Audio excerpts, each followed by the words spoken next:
உருவாக்குறதுங்கிறத பற்றி யாராவது என்னைக்காச்சும் யோசிச்சிருக்கீங்களா? யோசிச்சே இல்லை.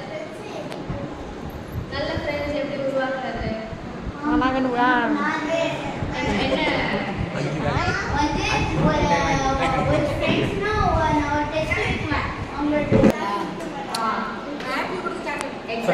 ஃப்ரெண்டுனாவே நல்லவன் தான். அதில் என்ன போய் நண்பன்னாவே நல்லவன் தான்.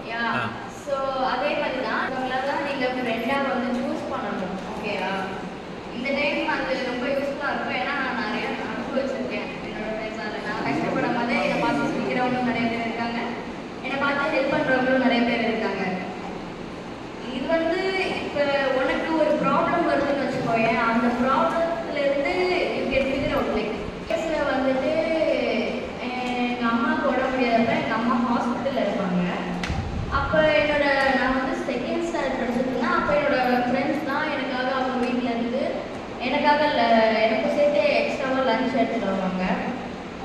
நான் அது ஒரு நல்ல ஃப்ரெண்ட்ஷிப்பாக எப்போ வச்சு கன்சிடர் பண்ணுறேன். என்னால் அதெல்லாம் மறக்கவே முடியாது. எமர்ஜென்சி சுச்சுவேஷன்ஸ்லாம் நல்லா ஹெல்ப் பண்ணுவாங்க.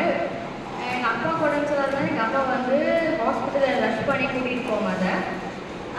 நான் வந்து என் ஃப்ரெண்ட் வீட்டில் தான் தங்கினேன். அவங்க எதுவுமே சொல்லலை, எனக்கு ஹெல்ப் பண்ணாங்க, என்னை நல்லா பார்த்துக்கிட்டாங்க. ஸோ இந்த மாதிரி நெருக்கடியான சுச்சுவேஷன்ஸில் வந்து ஹெல்ப் பண்ணுறவங்க தான் ஒரு நல்ல ஃப்ரெண்ட். நான் அப்படி தான் நினைக்கிறேன் என்னோடய பர்சனல் எக்ஸ்பீரியன்ஸ் வச்சு. அதே மாதிரி இந்த டைம் நான் கஷ்டப்படுற டைம்லேயும் வந்துட்டு லீடர்கிட்ட கொடுத்துட்டாங்க. ஸோ எனக்கு சர்டிஃபிகேட் மட்டும்தான் வந்தது, மெடல் கிடைக்கல. எனக்கும் என்னோடய ஃப்ரெண்டுக்கும் நாங்கள் மெடல் தேடுறோம். நான் சொல்கிறேன், இன்னொரு ஃப்ரெண்ட்கிட்ட சொல்கிறேன், என் சர்டிஃபிகேட்டை எடுத்துகிட்டு போய் நீ எங்கே வைப்பியோ அங்கே தான் அவள் பேக் வைக்கிற இடத்துல தான் என் பேக் வந்து. ஸோ நீ எங்கே வைக்கிறியோ என்னோடய சர்டிஃபிகேட்டும் அங்கேயே சேர்த்து வை. என்னோடய மெடல் கிடைச்சோடனே நான் வந்து பார்க்குறேன் அப்படின்னு சொன்னேன்னா, அந்த பொண்ணு போய் அவளோட சர்டிஃபிகேட்டை மட்டும் அவள் பேக்கில் வச்சுட்டு சூப்பராக மூடிட்டு மறுபடியும் மேலேருந்து கீழே இறங்கி வந்து என் சர்டிஃபிகேட்டை எனக்கு வந்து கொடுக்குறாங்க. சரி, நான் இதை விட்டுட்டேன். நான் அப்புறமா ஒரு 2 ஹார்ஸாக என்னோடய மெடல் தேடிட்டு இருந்தேன். இவங்ககிட்ட கேட்டு அவங்கக்கிட்ட கேட்டு சுற்றி போய் அந்த வெளியில் 2 மணி நேரம் கேட்டுட்டு இருந்தேன். யாருக்குமே என்ன ஆச்சுன்னே தெரியல. அப்போ நான் வந்து திரும்பி பார்க்குறேன், என் ஃப்ரெண்ட்ஸ் நான் இருக்கிறத கூட கண்டுக்காமல் அவங்க ஜாலியாக ஏதோ பேசிட்டு ஃபோட்டோ எடுத்துகிட்டு இன்ஸ்டாகிராமில் ஸ்டோரி போட்டு ஜாலியாக இருந்தாங்க.